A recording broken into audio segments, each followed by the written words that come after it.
আপার সাথে আমার মানবিক সম্পর্ক মানে কি যে আপার আমি রক্তের সম্পর্ক না, বাট আপার সাথে আমার বন্ধুত্বটা শুরু হয়েছে মনে হয় আরো 6-7 বছর হবে। আমি একটা ক্লাবের প্রেসিডেন্ট, উনি ওই ক্লাবের মেম্বার।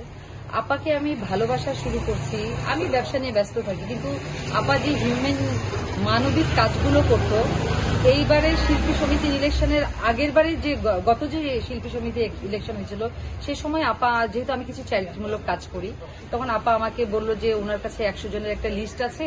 করোনা থেকে ওনার সাথে আমার আমি মিস করে গেলাম, করোনা থেকে ওনার সাথে আমার টাচটা বেশি হয়েছে, যেহেতু আমি একটু কাজ করি চ্যারিটিমূলক। ওনাকে দেখতাম যে উনি ফান্ড কালেক্ট করতেছে, ফান্ড আমরাও সে সময় যারা যারা ক্যাপাবল ছিলাম ব্যবসায়ী, আমরা যারা হেল্প করতেছিলাম, আপা তখন শিল্পীদের যারা মনে করেন পিছিয়ে পড়া বা স্বল্প আয়ের বা যারা এখন কাজ করে না, কাজ পায় না, তাদেরকে নিয়ে আপার একটা প্ল্যান। তো যেহেতু আপার প্ল্যান, আমি লো কস্ট হাউজিং কাজ করি, 333 টাকা দিয়ে ফ্ল্যাটের এরকম অ্যারেঞ্জ করি। তখন আপা বলল যে, আমাকে প্রস্তাব দিল যে রুনু তুমি তো এরকম একটা কাজ করতে পারো, যারা এখানটায় বস্তিতে থাকে অনেকে আছে, যারা একসময় ভালো কাজ করতো, যারা অসুস্থ।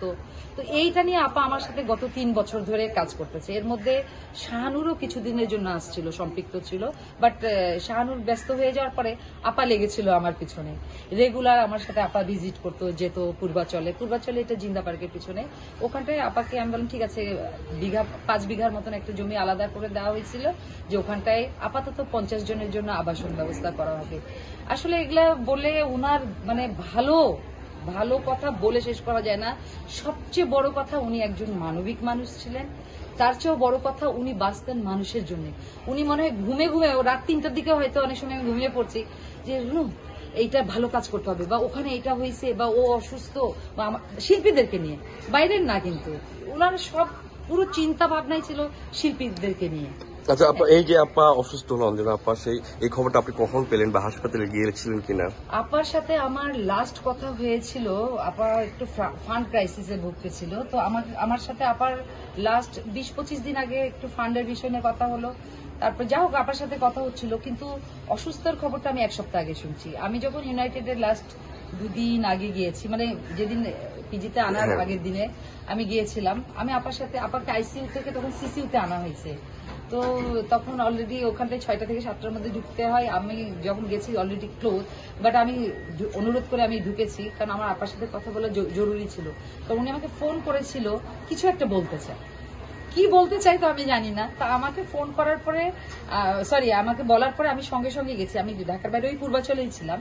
আমি যখন গেলাম তখন আপা দেখি কাঁদতেছে, তখন ওনার অক্সিজেন ছিল না।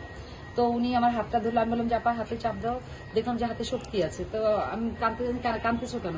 বললো যে ওরা আমাকে বাঁচতে দিবে না, ওরা সংঘবদ্ধভাবে চক্রান্ত করতেছে। আমি এই সংঘবদ্ধভাবে চক্রান্ত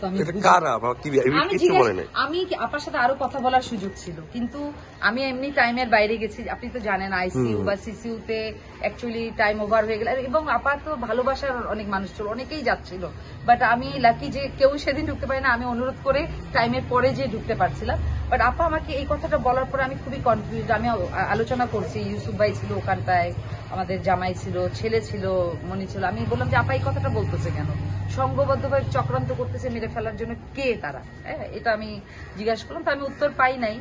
তো তারপরে তো আমি চলে গেলাম আবার পূর্বাচলে। আর আজকে আমি সকালে মেসেজটা পেয়েছি। আমি এসে যখন আমি গোসল করাই, তখন হলো এটা হলো মানে ওনার যে মুর্দার গোসলটা আমি ছিলাম, আমিও করিয়েছি, আমরা 3 জন মিলে করিয়েছি। তো আমাকে তখন প্রশ্ন করতেছে ওই যে যারা গোসল করাচ্ছে, যে ওনার শরীরে এরকম আঘাতের চিহ্ন কেন?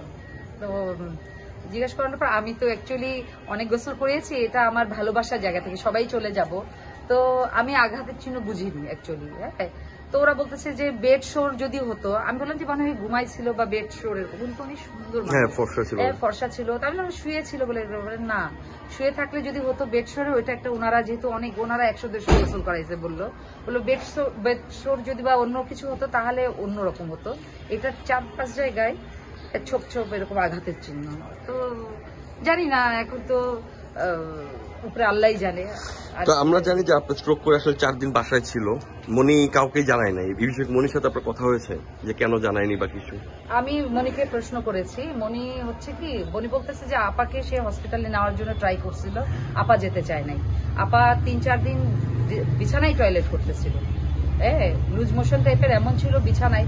আমি ডাক্তারের সাথে যখন কথা বলছি ইউনাইটেডে, আমি কিন্তু ডক্টরের সাথে ডক্টর না সরি উনি ছিলেন অ্যাসিস্ট্যান্ট, মানে মূল ডক্টরকে আমি পাই নাই, আপা যার আন্ডারে ছিল। তখন ওখানে আরেকজন ছিলেন ডক্টর, একজন মহিলা, নামটা আমি জানি না। ওনাকে আমি জিজ্ঞেস করলাম, তো উনি বললো যে আপার মাইল্ড স্ট্রোক হয়েছে। সবচেয়ে কষ্টের যেটা, আপার না ইয়ে হয়ে গেছিল, মানে ওই যে আমি যখন গোসল করাই আপার হঠাৎ করে মানে রক্ত, আমরা গতকালকে যখন দেখলাম তখন মুখ থেকে সমস্ত ব্লাড পড়ছিল। কিন্তু গোসল করানোর সময় আমি দেখতেছি আপাতত কালকে রাত্রে 12:30টায় মারা গেছে একটা বিষয় আর কি, একটা বিষয়ে। তো দেখা গেল যে আবার রক্ত হরহর করে পড়তেছে। বাট আমাকে ওরা প্রশ্ন করতেছে যারা যে আঘাতের চিহ্ন, আমি না আঘাতের চিহ্ন বলতে পারবো না। আমি সকালে ঢাকার বাইরে ছিলাম, আমি সকালে এসে পৌঁছেছি, তো এটার আমার আসলে কোনো উত্তর নেই।